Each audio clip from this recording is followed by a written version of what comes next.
পশ্চিম বর্ধমান জেলার সদর দপ্তর হলো দুর্গাপুর, আসানসোল, অন্ডাল নাকি বর্ধমান? Option B Asansol. পশ্চিমবঙ্গের সংকীর্ণতম অংশ চোপড়া চিকেন নেক কোন জেলায় অবস্থিত? কোচবিহার, মালদা, উত্তর দিনাজপুর নাকি দক্ষিণ দিনাজপুর? অপশান সি উত্তর দিনাজপুর। কলকাতা শহরটি অন্য যে নামে পরিচিত, সেটা হলো সাংস্কৃতিক রাজধানী, পূর্ব ভারতের প্রবেশদ্বার নাকি প্রসাধন নগরী না উপরের সবগুলি? অপশান ডি উপরের সবগুলি। পশ্চিমবঙ্গের বৃহত্তম এবং ক্ষুদ্রতম প্রতিবেশী রাজ্য হলো যথাক্রমে উড়িষ্যা সিকিম, ঝাড়খণ্ড সিকিম, বিহার সিকিম, ঝাড়খণ্ড বিহার। উত্তর হবে অপশান এ উড়িষ্যা সিকিম। কলকাতা কোন প্রশাসনিক বিভাগের অন্তর্গত? বর্ধমান, মেদিনীপুর, প্রেসিডেন্সি না জলপাইগুড়ি? উত্তর হবে অপশান সি প্রেসিডেন্সি বিভাগ।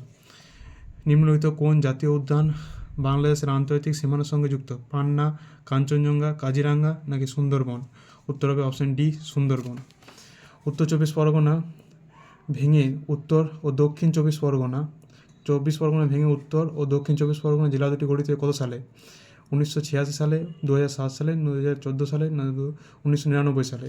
তো উত্তর হয়ে যাবে এটার অপশান এ 1986 সালে। মেদিনীপুর জেলা ভেঙে পূর্ব ও পশ্চিম মেদিনীপুর জেলা দুটি গঠিত হয় কখন? উত্তর হবে অপশান বি 2002 সালে।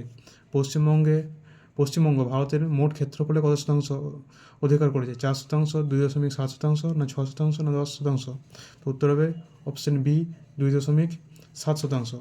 নিম্নলিখিত কোনটির জন্ম 2017 সালে হয়নি? পশ্চিম মেদিনীপুর থেকে ঝাড়গ্রাম, দার্জিলিং থেকে কলিম্পং, জলপাইগুড়ি থেকে আলিপুরদুয়ার, বর্ধমান থেকে পূর্ব ও পশ্চিম বর্ধমান। তো এটা উত্তর হবে অপশান সি জলপাইগুড়ি থেকে আলিপুরদুয়ার। পশ্চিমবঙ্গের কতগুলি জেলা আছে? 20, 19, 23, 25। তোমরা এটা কমেন্টে উত্তরটা লেখো, তোমরা এটা সবাই জানো।